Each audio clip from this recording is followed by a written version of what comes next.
30-40 లక్షల జనాభా ఉన్నప్పుడు ఒకటే dump yard Jawahar Nagar dump yard. ఇవాళ హైదరాబాద్ జనాభా 1,40,00,000 జనాభా, ఇంకొక 40-50 లక్షల జనాభా రోజు వచ్చిపోతుంటారు. 2 కోట్ల జనాభాకు సంబంధించిన 10,000 పైచీలకు మెట్రిటన్ల చెత్తని ఒక బాలాజీనగర్లో వేయడం వల్ల గుట్టలు లెక్క పేరుకపోయి 30-40 కిలోమీటర్ల పరిధిలో ఉన్న ప్రజానికం అంతా కూడా అనారోగ్యం పాలై లక్షలాది మంది పేదలు నిరుపేదలు వాళ్ళు సంపాదించుకున్న ప్రతి పైసా కూడా ఇలా ఆరోగ్యం మీద ఖర్చు పెట్టే పరిస్థితి వచ్చింది.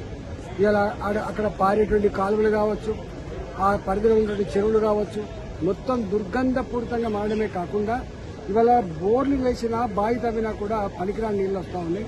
దాని మీద కట్టరు గారిని తెలంగాణ 6 మంది ఎంపీలం ఈరోజు కలిసి ఇవాళ 10,000 మెట్రిక్ టన్నుల చెత్త ఒక దగ్గర వేయడం శ్రేయస్కరం కాదు.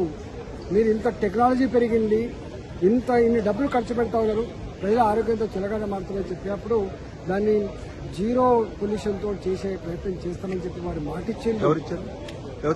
కట్టర్ గారు ఇవాళ కట్టర్ గారితో మాట్లాడడం జరిగింది. జవహర్ నగర్ లో 1 కిలో చెత్త కూడా ఇప్పుడు వేయద్దు, చెత్తను బయట పంపించండి, చెత్తను జీరో పొల్యూషన్తో ఇలా వాయు కాలుష్యం లేకుండా, నీళ్ల కాలుష్యం లేకుండా, లిచర్డ్ వాటర్ లేకుండా అదంతా కూడా కొత్త టెక్నాలజీతో మీరు పెట్టే ప్రయత్నం చేయండి. జవహర్ నగర్ చూసిన తర్వాత తెలంగాణలో ఎక్కడ కూడా డంప్ యార్డ్ పెట్టింది ప్రజలు కూడా. ఇవాళ దాన్ని అర్థం చేసుకోమని చెప్పి కోరుతా ఉన్నా. ఇవాళ మీరు మా కట్టర్ గారు ఇచ్చిన మాట ఏంటంటే మేము ఎన్ని వేల కోట్ల రూపాయలను ఖర్చు పెట్టి ప్రజారోగ్యాన్ని కాపాడే ప్రయత్నం చేస్తాం. ఢిల్లీలో ఇంత ఆపరేట్ చేస్తా ఉన్నాం మేము, ఇలా హైదరాబాద్ వాళ్ళు ఎక్కడ అని చెప్పి వాళ్ళు చెప్పింది. తప్పకుండా దాని మీద త్వరలో ఒక పరిష్కారం దొరుకుతుందని చెప్పి ఆశిస్తాం. అంటే ఏం చేస్తే బాగుంటుంది సార్? బయోగ్యాస్ కోసమా లేకపోతే ఇతరత్ర? అక్కడ ఎలక్ట్రిసిటీ జనరేషన్ స్టేషన్ పెట్టిండ్రు, కానీ పనిచేస్తున్నది తెలియదు, పర్యవేక్షణ లేదు. అది మొత్తం కలిస్తే కూడా 3,800 టన్నులు పర్ డే కన్జంప్షన్ అని చెప్పిండ్రు. అక్కడ వచ్చేదో 10,000 మెట్రిక్ టన్నులు, మొత్తం గుట్టల లెక్క పేరుకపోతాం. అక్కడ ఎంత చెత్త అయితే వస్తుందో దానికి బయోడిగ్రేడబుల్, దానికి అవసరమైతే కొంత ఎరువుల కోసం పోవడం కానీ, కొంత గ్యాస్ ప్రొడక్షన్ కోసం పోవడం కానీ, కొంత చెత్త ఎలక్ట్రిసిటీ ప్రొడక్షన్ కోసం పోవడం చేయాలి. కానీ వాళ్ళు తీసుకున్న కాంట్రాక్టరు ఆయన రాసిన అగ్రిమెంట్ ఏందో తెలియక ఇవాళ అంతా కూడా పేరుకపోయింది. ఒక్క మాట చెప్పాలంటే ఇవాళ ఇంత గీ టెక్నాలజీలో గీ కాలంలో గింత చెత్త ప్రజల ఆరోగ్యంతో చిరగడం అనేది సిగ్గుచేటనే విషయం. అక్కడ జేఏసీలు ఏర్పడి ఇలా నేను సుప్రీంకోర్టులో కేసు వేసాను. ఆనాడు ముఖ్యమంత్రిగా ఉన్నటువంటి రేవంత్ రెడ్డి గారు కూడా కేసు వేసిండ్రు. మరి వారే ఇలా ముఖ్యమంత్రి అయిండ్రు.